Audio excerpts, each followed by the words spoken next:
नमस्कार दोस्तों, मैं पंडित गोपाल जी तिवारी अपने सत्य सनातन ज्ञान संगम चैनल पर सभी धर्म प्रेमी बंधुओं का स्वागत करता हूं। भक्तों, हमारे चैनल पर वेद पुराण से संबंधित कथाओं का संग्रह हर दिन आता है। भक्तों, आज का वीडियो एक शिव भक्त का है। वह भक्त भगवान शिव की कथाओं में सुना था कि दानी को शंकर सम नाही। भक्तों, वह भगवान शिव के पास मांगने गया। यह कथा संत तुलसीदास द्वारा लिखी गई पुस्तक कवितावली में आया है। कथा के अनुसार एक व्यक्ति भगवान शिव का परम भक्त था। कहीं भी भगवान शिव की कथा होती थी, वह सुनने अवश्य जाता था। कथा में वह कई बार सुन चुका था कि दानी को शंकर सम नाही। भगवान शिव से जो कुछ मांगो, भगवान शिव भक्तों की झोली भर देते हैं। भक्त ने विचार किया, शिव से ही मांगेंगे। वह शिव के पास मांगने तो गया, भगवान शिव का दर्शन किया और बिना मांगे लौट पड़ा। शंकर जी ने कहा, क्या हुआ? वह बोला, हो ही क्या सकता है, जा रहा हूँ। बड़ा नाम सुनकर आया था, यहाँ जो भी मांगो मिल जाता है। भगवान शंकर ने कहा, अभी मांगा कहाँ है? वह बोला, हालत ही देखकर समझ गया, क्या मांगे? और तो जाने दो, स्वयं के तन पे कपड़े भी नहीं हैं, अब क्या मांगे? कवितावली में तुलसीदास कहते हैं, वह निराश होकर जाने लगा। तब भगवान शिव ने कहा, मांगो मांगो, पर एक शर्त है, थोड़ा मत मांगना, जितना मांग सको मांग लो। दानी को शंकर सम नाही, भाग्य में नहीं लिखा है तो भी शिव भाग्य बना देते हैं, भावी मेट सकहि त्रिपुरारी। तो भक्तों, भगवान शिव ने उस भक्त को मालो माल कर दिया। ऐसे हैं भोले भंडारी, जय भोले। भक्तों, एक कथा का प्रसंग काशी से आता है। भक्तों, काशी में एक ब्राह्मण थे जिनका नाम मार्कंडेय ऋषि था। उनकी कोई संतान नहीं थी। मार्कंडेय ऋषि ने अपनी पत्नी के साथ भगवान शिव की तपस्या की। भगवान शंकर प्रसन्न हो गए, बोले, क्या चाहते हो? ब्राह्मण बोले, महाराज, आपकी कृपा से सब कुछ है, पर पुत्र नहीं है। भगवान शंकर ने कहा, पुत्र दो तरह के होते हैं, सुपुत्र और कुपुत्र। किस तरह का चाहते हो? कुपुत्र की उम्र लंबी होगी पर जीवन भर दुख देगा, सुपुत्र की उम्र कम होगी पर वह तुम्हें सुखी कर देगा। मार्कंडेय ऋषि ने कहा, हमें सुपुत्र ही दे दो। शंकर भगवान ने ऐसी परीक्षा ली, बोले, पुत्र तो होगा पर 5 वर्ष की ही उम्र होगी। भगवान शंकर अंतर ध्यान हो गए। अब मार्कंडेय ऋषि दुखी भी हुए और सुखी भी हुए। मार्कंडेय ऋषि के घर बालक का जन्म हुआ पर उम्र पता थी, इसलिए परेशान। मार्कंडेय ऋषि के घर हंसी खुशी से 3 वर्ष का समय बीत गया। बालक की उम्र में 1 वर्ष शेष रहा। ज्योतिषियों के पास ब्राह्मण ने पूछा, कुछ हो सकता है क्या? ज्योतिषी बोले, किसी सिद्ध संत का आशीर्वाद मिल जाए तो सब कुछ हो सकता है। तो सिद्ध संत मिलेंगे कहाँ? ब्राह्मण ने कहा, इस झंझट में ही मत पड़ो कि कौन सिद्ध है और कौन नहीं है। तुम तो सबको सिद्ध मानकर प्रणाम करना शुरू करवा दो, कोई ना कोई मिल ही जाएगा। संत तो संत ही होते हैं और तुम सब में भगवान के भाव से प्रणाम कराओ। मार्कंडेय ऋषि ने काशी में गंगा जी के किनारे कुटिया बना ली। बालक को लेकर रहने लगे। जो रास्ते से निकलता बालक उसी को प्रणाम करता। नर नारी संत महंत जो भी निकलता, बालक हाथ जोड़कर धरती पर माथा टेक कर दंडवत प्रणाम करता।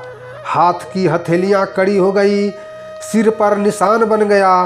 भक्तों, मार्कंडेय पुराण की कथा के अनुसार भगवान की लीला बड़ी विचित्र है।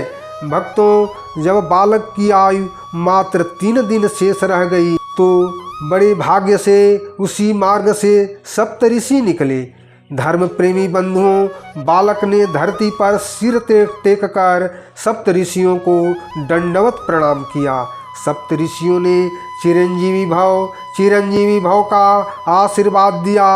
मार्कंडू ऋषि के आंखों में आंसू आ गए। मार्कंडू ऋषि ने सप्त ऋषियों को हाथ जोड़कर कहा, आपका आशीर्वाद सत्य हो। इस दिन अभागे बालक की उम्र मात्र 3 दिन शेष है। सप्त ऋषि एक दूसरे का मुंह देखने लगे। मार्कंडू ऋषि बोले, अब आप जानो और आपका आशीर्वाद जाने। सप्त ऋषियों ने कहा, यह तो संतों की प्रतिष्ठा की बात है।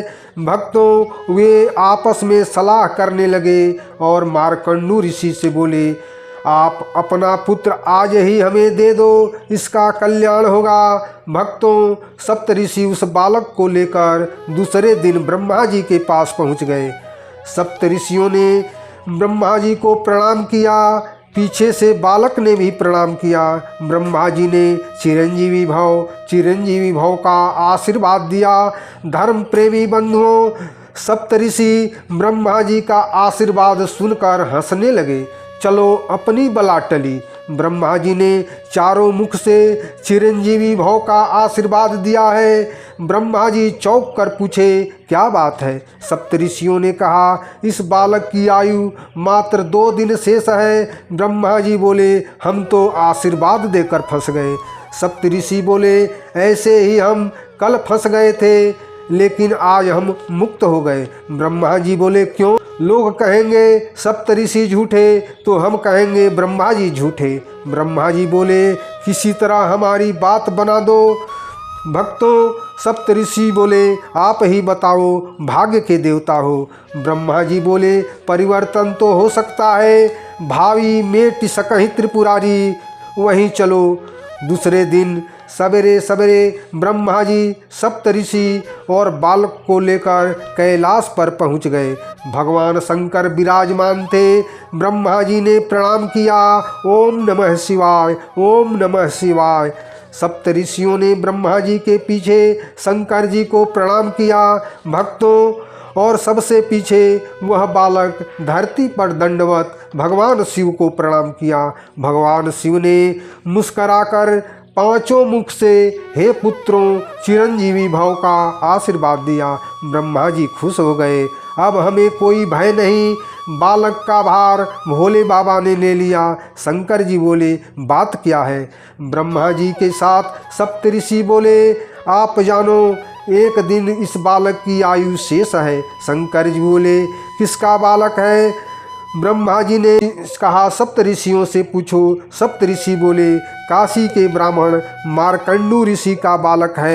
शंकर जी बोले, यह तो हमारे वरदान से दिया हुआ पुत्र है। ब्रह्मा जी बोले, तब तो और अच्छी बात है। भावी मेटि सकहि त्रिपुरारी। काल से महाकाल ही बचा सकते हैं। देवाधिदेव महादेव ब्रह्मा जी और सप्त ऋषियों से बोले, आप लोग जाओ, इस बालक को यहीं छोड़ दो। भगवान शिव ने बालक से कहा, ओम नमः शिवाय का जाप करो, बेलपत्र शिवलिंग पर चढ़ाते रहो और निश्चिंत रहो। बालक वैसे ही करता रहा। शाम को ध्यान में मगन बालक के गले में यमराज ने काल का फंदा डाल दिया। समय हो गया था। भक्तों भगवान शंकर ने देखा बालक घबराकर शिवलिंग से लिपट गया है। भगवान शिव प्रकट हो गए और त्रिशूल लेकर यमराज पर झपटे। यमराज हाथ जोड़कर प्रार्थना करने लगे, हे देवाधिदेव, हे महादेव, यह तो आपके विभाग की बात है। संहार का विभाग तो आपका ही है। आपने ही विभाग में गड़बड़ी की। शंकर जी ने कहा, क्यों? यमराज ने कहा, इस बालक की आयु 5 वर्ष आपने ही दी है, वो पूरी हो रही है। शंकर जी बोले, इस बालक की आयु हमने दी है कि तुमने? यमराज बोले, आपने।